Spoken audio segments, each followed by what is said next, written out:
सभी श्याम भक्तों को जय श्री श्याम। वक्रतुंड महाकाय सूर्यकोटि समप्रभ निर्विघ्न कुरु मदेव सर्वकार्येषु सर्वदा। हे गणेश देवता, आप विशाल रूप तथा सूर्य के समान चमकने वाले हैं। आपसे आशा और मांग है कि हमेशा हमारे सभी कार्य में कोई बाधा ना हो। आज मैं आप सभी को गणेश चतुर्थी भाद्रपद मास के शुक्ल पक्ष की गणेश चतुर्थी की कथा सुनाऊंगी। आशा करती हूँ कि आप सभी भक्तजनों को पसंद आएगी। भाद्रपद मास के शुक्ल पक्ष की चतुर्थी को विघ्नहर्ता, मंगल मूर्ति, गणों के अधिपति भगवान श्री गणेश का जन्मोत्सव बड़े धूमधाम से मनाया जाता है। इस दिन को गणेश चतुर्थी कहा जाता है। गणेश जी का पूजन करने से सभी प्रकार के विघ्न बाधाएं दूर होती हैं, घर में सुख शांति आती है और बुद्धि का विकास होता है। प्राचीन समय की बात है, माता पार्वती जी ने अपने स्नान के समय अपने शरीर पर लगे उपटन से एक सुंदर बालक का निर्माण किया। उस बालक में प्राण फूंक कर उन्होंने उसे अपना पुत्र माना और दरवाजे पर खड़ा कर दिया कि जब तक मैं स्नान करूं कोई भीतर ना आए। तभी भगवान शिव वहां पहुँचे और भीतर प्रवेश करना चाहा। गणेश जी ने उन्हें रोका। शिव जी ने कहा, मैं इस घर का स्वामी हूँ, तुम कौन हो जो मुझे रोकते हो। परंतु गणेश जी ने माता का आदेश मानते हुए शिव जी को अंदर जाने नहीं दिया। इससे क्रोधित होकर भगवान शिव ने अपने त्रिशूल से गणेश जी का सिर काट दिया। जब माता पार्वती बाहर आई और पुत्र को मृत देखा तो वे विलाप करने लगी। माता का रोष इतना बढ़ा कि तीनों लोग कांपने लगे। तब सभी देवताओं ने माता को शांत करने का प्रयास किया और शिव जी से आग्रह किया कि वे गणेश जी को पुनः जीवित करें। शिव जी ने अपने गणों को आदेश दिया कि उत्तर दिशा की ओर मुख किए हुए किसी भी जीव का सिर लाकर दो। गणों ने खोजा। उन्हें सबसे पहले एक हाथी का बच्चा मिला। वे उसका सिर ले आए।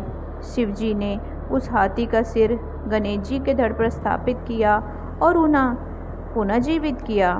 माता पार्वती प्रसन्न हुई। शिव जी ने आशीर्वाद दिया कि गणेश सबसे पहले पूजे जाएंगे।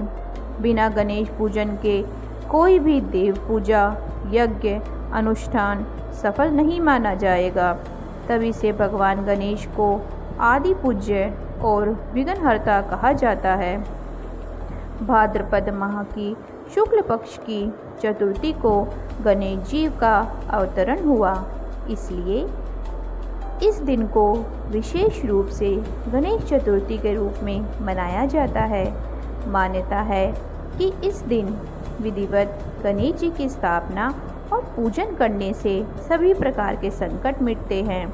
विशेषकर महाराष्ट्र, गुजरात, कर्नाटका और मध्य प्रदेश में इस पर्व को अत्यधिक धूमधाम से मनाया जाता है।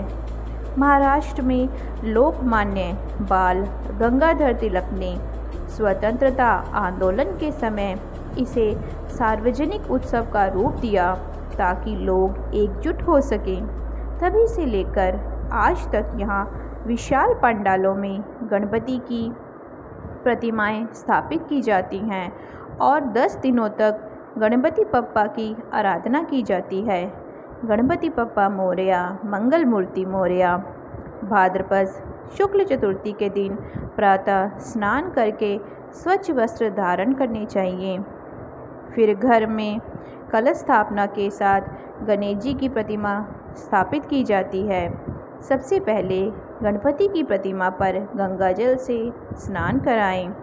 उन्हें लाल या पीले वस्त्र अर्पण करें। सिंदूर, दुर्वा जो उन्हें अत्यधिक प्रिय हैं, मोदक, लड्डू और पुष्प अर्पित करें। धूप, दीप और नैवेद्य से उनका पूजन करें और साथ ही ओम गण गणपते नमः इस मंत्र का अधिक से अधिक जाप करें। कथा सुनने और आरती करने के बाद प्रसाद अवश्य वितरण करें। पुराणों में एक कथा आती है कि एक बार चंद्रमा ने गणेश जी का उपहास किया था। भाद्रपद शुक्ल चतुर्थी के दिन भगवान गणेश जी ने देवताओं से प्राप्त अनेक व्यंजन खाए और अपने वाहन मूषक पर बैठकर लौट रहे थे। तभी मूषक पर ठोकर लगने से गणेश जी गिर पड़े। यह देखकर चंद्रमा जोर जोर से हंसने लगे और उनका उपहास करने लगा। गणेश जी क्रोधित होकर बोले, आज के दिन जो भी तुम्हें देखेगा उस पर कलंक लगेगा। यह श्राप सुनकर चंद्रमा भयभीत हुआ और गणेश जी से क्षमा मांगने लगा। तब गणेश जी ने कहा, तुम्हें पूर्ण रूप से शाप से मुक्ति नहीं मिलेगी, परंतु भाद्रपद शुक्ल चतुर्थी के दिन जो मेरा व्रत और पूजन करेगा वह चंद्रमा के दर्शन से मुक्त होकर कलंक से बच जाएगा। इसी कारण इस दिन गणेश चतुर्थी व्रत करने का विशेष महत्व है। इस व्रत को करने से घर परिवार में सुख समृद्धि आती है, बुद्धि विवेक और धन की वृद्धि होती है, सभी प्रकार की विघ्न बाधाएं दूर होती है, व्यक्ति के जीवन में सौभाग्य स्थायी रूप से बस जाता है। भाद्रपद मास की शुक्ल चतुर्थी के दिन भगवान गणेश का जन्मोत्सव है। इस दिन गणपति की प्रतिमा को स्थापित कर 10 दिन तक पूजन करने से जीवन के समस्त कष्ट दूर होते हैं। गणपति बप्पा केवल विघ्नहर्ता ही नहीं बल्कि सिद्धि और बुद्धि के भी दाता हैं। इसलिए कहा गया है, वक्रतुंड महाकाय सूर्यकोटि समप्रभा निर्विघ्नं कुरु मे देव सर्वकार्येषु सर्वदा। प्रिय श्याम भक्तों, ये मैंने आपको गणेश चतुर्थी की कथा सुनाई। आशा करती हूँ कि आपको पसंद आई होगी। 12 मास में 12 गणेश चतुर्थी आती हैं, उनमें से एक भाद्रपद मास के शुक्ल पक्ष की गणेश चतुर्थी होती है, जिसे सारा देश बड़ी धूमधाम से मनाता है। बाबा श्याम हम सभी भक्तजनों पर अपना प्यारा भरा आशीर्वाद बनाए रखें। इसी प्रार्थना के साथ जय श्री श्याम, गणपति बप्पा मोरया, अगले बरस तू जल्दी आ। जय श्री श्याम।